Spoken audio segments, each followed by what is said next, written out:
Salut les boulis et bienvenue sur ma chaîne Lux Pétanque. Alors j'espère que vous avez passé un très bon confinement et que vous avez pu jeter quelques boules.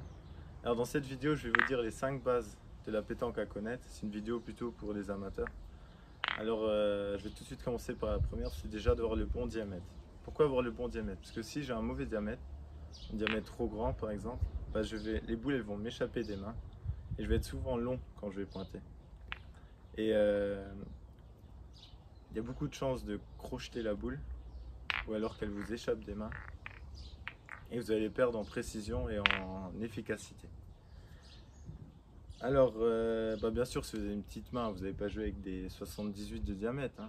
Vous allez prendre une petite boule entre 71 et 74. Que vous soyez pointeur ou tireur, je conseille vraiment entre 71 et 74. Parce que si vous êtes pointeur et vous pointez une belle boule à 9-10 mètres, moi en tant que tireur, si je vois que vous avez des 71, 72, elles sont plus dures à taper que des 77. Vous voyez? Donc maintenant je vais passer à la deuxième base, qui est pour moi très logique, mais des fois j'en vois ne pas le faire. C'est de mettre le bon pied devant soi. Je vais baisser un peu la caméra. Tac. Regardez. Moi je suis droitier. Je vais mettre le pied droit devant, c'est logique. Tac, comme ça mon bras il est bien aligné. Tac. Et si je mets le pied gauche devant, parce qu'il y en a certains qui le font, déjà c'est pas naturel pour moi. Et je sais pas, ça fait un désaxage et vous perdez en stabilité. Donc mettez si vous êtes droitier, le pied droit devant vous.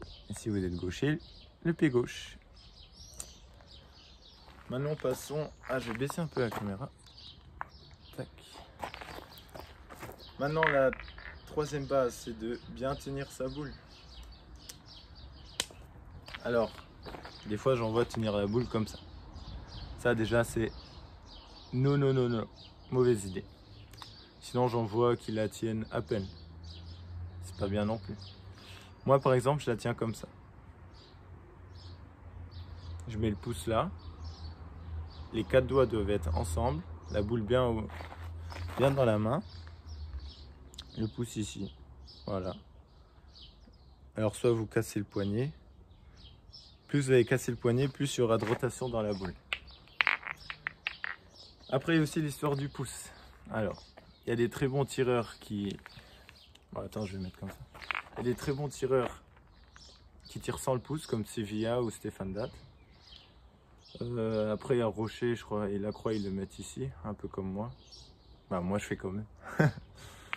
Après il y a Fasino, un des rares qui la tient vraiment au bout des doigts et qui met le pouce sur la boule. Et après c'est à vous de voir, hein. C'est à vous de tester ces différentes prises. Voilà. Maintenant la quatrième base, ça va être le balancier. Le balancier qui est très important, surtout en tant que tireur. Regardez, je vais vous montrer le mien. Alors, plus vous allez avoir de balancier et moins vous allez forcer. Attends, je vais déjà expliquer c'est quoi un balancier. Un balancier, c'est le bras qui va donner de la vitesse à ta boule. Plus vous allez avoir de balancier et moins vous allez forcer. Et plus vous allez être régulier alors et taper des boules. Alors, il y a deux différents balanciers. Il y a le balancier court et le balancier long. Le balancier court, je ne le conseille pas trop. Il y en a un qui arrive à gérer, c'est la cale.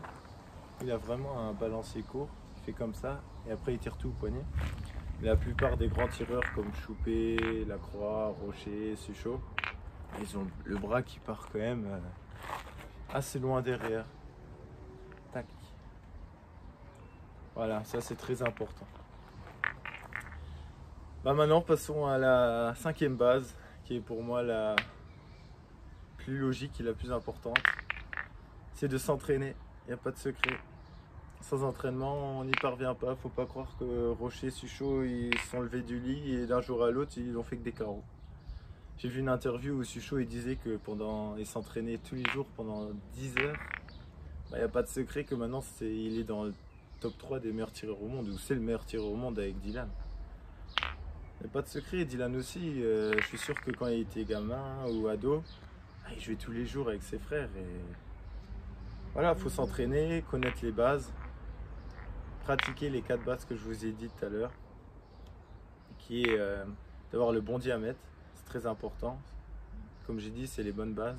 Alors le bon diamètre, mettre le bon pied devant soi, bien tenir sa boule, essayer d'aller le plus loin possible, mais sans forcer bien sûr, pas vous déboîter l'épaule comme ça, mais comme ça c'est bien on va dire. Et vous entraîner. Voilà, j'espère que cette vidéo vous a plu et à la prochaine. Allez, ciao les amis.